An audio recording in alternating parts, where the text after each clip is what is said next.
In this video, we look at the last remaining Eastman E-2 Sea Rover. What follows is an overview of its specifications. Crew: 1 pilot and 2 passengers. Length: 26 feet 3 inches or 8 meters.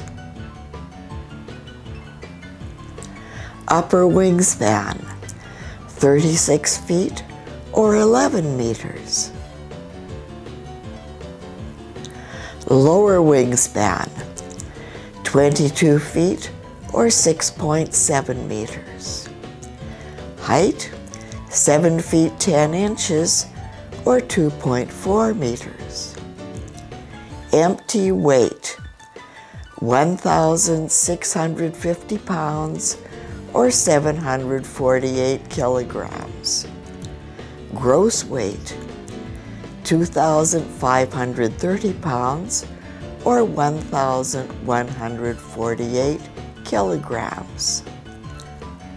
Fuel capacity: 25 U.S. gallons or 21 imperial gallons. Engine: 185 horsepower Curtiss Challenger 6-cylinder air-cooled radial piston engine. Speed: 50 miles per hour. Range: 360 statute miles or 313 nautical miles or 579 kilometers. Endurance: 4 hours. The home of the last remaining Eastman E-2 Sea Rover is the British Columbia Aviation Museum.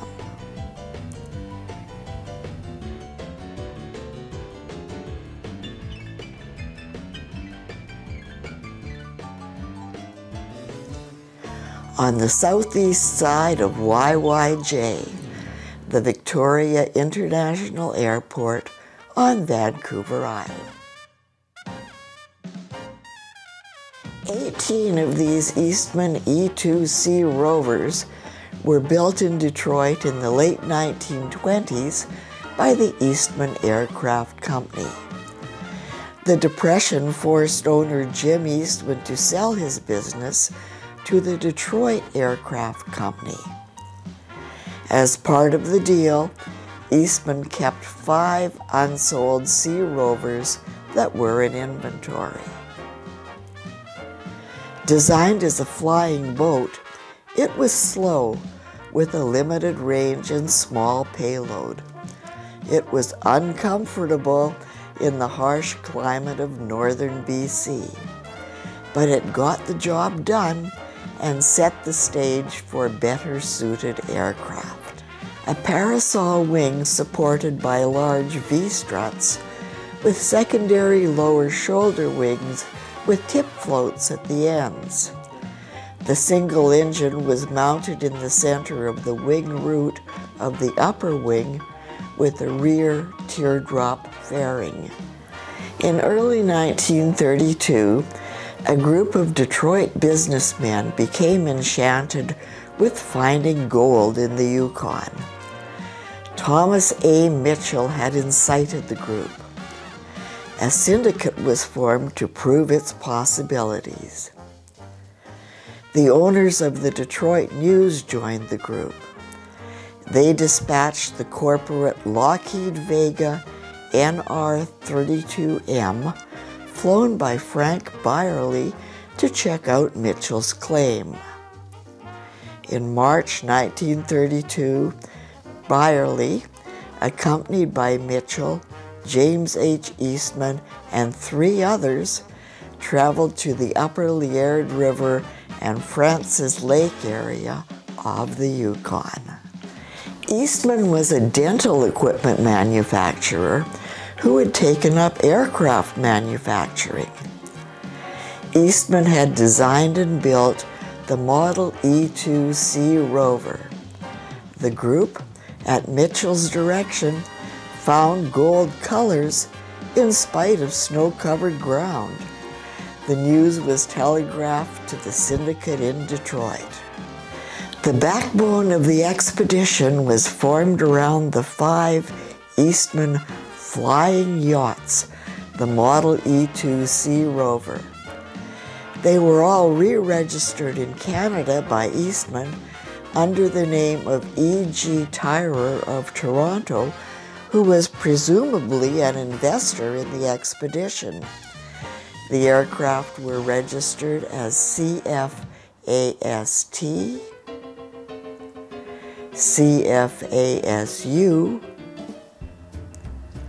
CFASV, CFASW, and CFASY. The 5 flying boats left Walkersville, Ontario on May 25, 1932, carrying the expedition leaders and as much equipment as possible. The remainder of the 35-member expedition went by rail to Prince Rupert and by ship to Juneau, the same route as taken by the flying boats. Hazelton pioneer Eric Jantz recalled 5 flying boats landing on the river.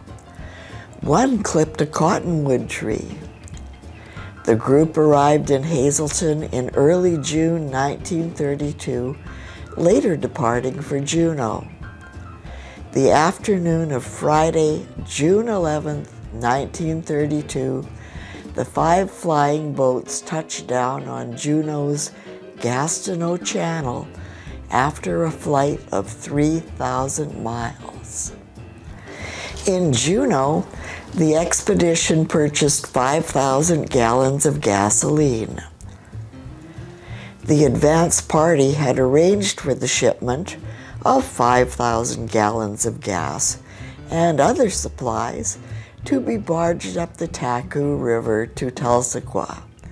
There, the fuel was held until their arrival by Bill Strong, an English trader. Upon arrival, the advance party began shuttling men and equipment to the operational base at Atlin.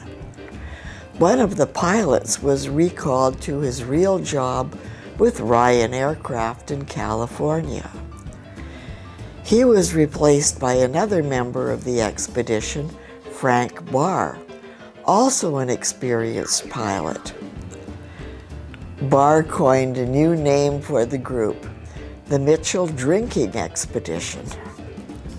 The Eastman Sea Rovers began shuttling people, fuel, and supplies to the planned advance camp at the site of the former Hudson's Bay Post on Francis Lake. Meanwhile, Harry Townsend, a prominent mining engineer from Seattle, was hired by the expedition. He began a systematic survey of gold prospects in the area. In late July 1932, Townsend declared his findings. Only 1 or 2 cents per pound could be expected. The bonanza had become a boondoggle. The expedition fell apart, but 2 of its members, Frank Barr and James Eastman, stayed on in the Cassiar. Most of the other members went back east. With the failure of the mining expedition, pilot Barr was out of work. Bill Strong decided to put Barr back to work. Strong purchased a 1930 Fokker FXI AHB flying boat from Gorst Air Transport in Seattle, and in the spring of 1933 sent Barr to pick it up. This enterprising Englishman had established his trading post at Tulsaquah, near the junction of the Taku and Tulsaquah rivers, just inside the BC border, 40 miles from Juneau. Strong had spent many years pushing barges upstream with his boat and slogging through muskeg. Having hauled the Mitchell expedition supplies to his post, watching the 5 flying boats shuttling back and forth on a 1-hour flight that would take him a week to accomplish, he realized the possibilities of air travel. Frank Barr left Atlin for Tulsa in mid-July 1933. In the upper reaches of the Taku River, the Fokker Hornet engine failed. Barr was faced with a dead stick landing, that is, without power. He managed to land in spite of the narrow confines of the river. Barr beached the aircraft and set up camp beside it. Unable to walk out because of steep cliffs on each side of the river, and without a radio, he could only wait. Several days later, Eastman flew overhead on his way to Atlin. Unable to land, but seeing Barr's predicament, he continued to Atlin. Eastman sent a telegram to Juneau, which was then relayed to Strong in Tulsa. 2 days later, Strong arrived at Barr's camp. Strong and Barr loaded the Hornet engine aboard the boat and started back to Tulsa with the Fokker in tow. Bill Strong would eventually tire of aviation and its expense. Meanwhile, Barr had set up his own airline at Atlin. In 1934, the Northern Canada Air Express, first with a Stinson Jr. CFARK in 1934, and later, after October 1935, with a Fairchild 100 Pilgrim NC 707Y. The Pilgrim became a frequent visitor at Tulsa, hauling freight to a mine in the area. James Eastman remained, continuing to search for gold. Eventually, he became a successful miner at Atlin. 3 of the 5 Sea Rovers were sold to a nearby mineral company. Eastman kept 2 and continued flying his Sea Rover. Throughout the 1930s and 40s, he was frequently seen around Atlin, Carcross, Whitehorse, and Telegraph Creek, pursuing his mining interests.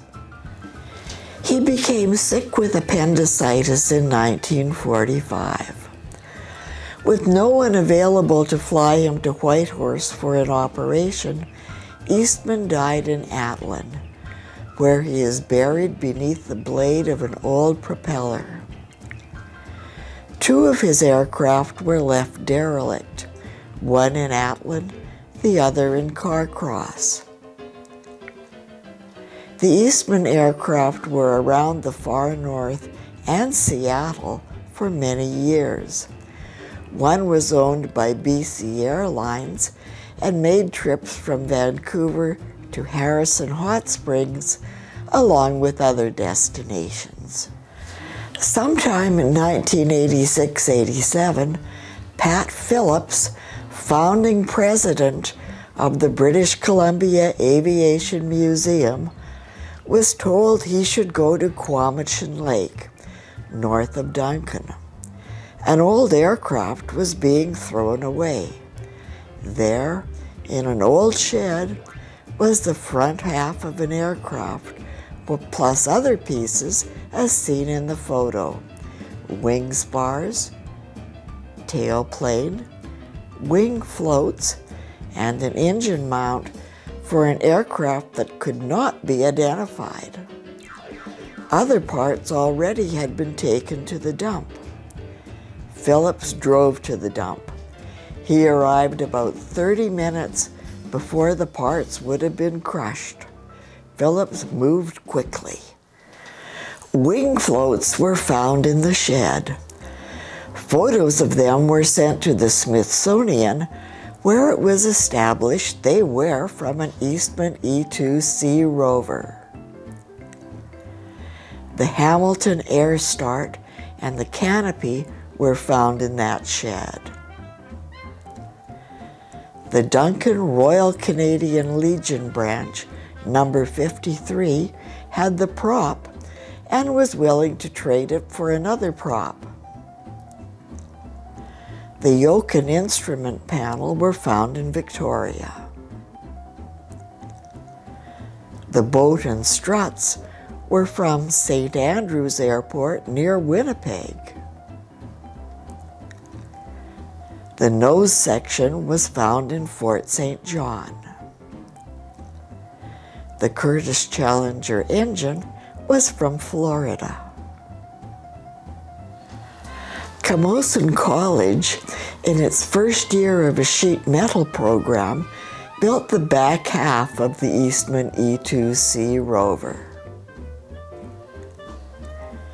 Museum volunteer Bert Clark built the wing from a spar found by Pat Phillips. Clark was to spend 4.5 years, 8,000 hours, restoring the Eastman E-2 Sea Rover. It was finished in 1995 and had its rollout at the museum's open house on August 26, 1995.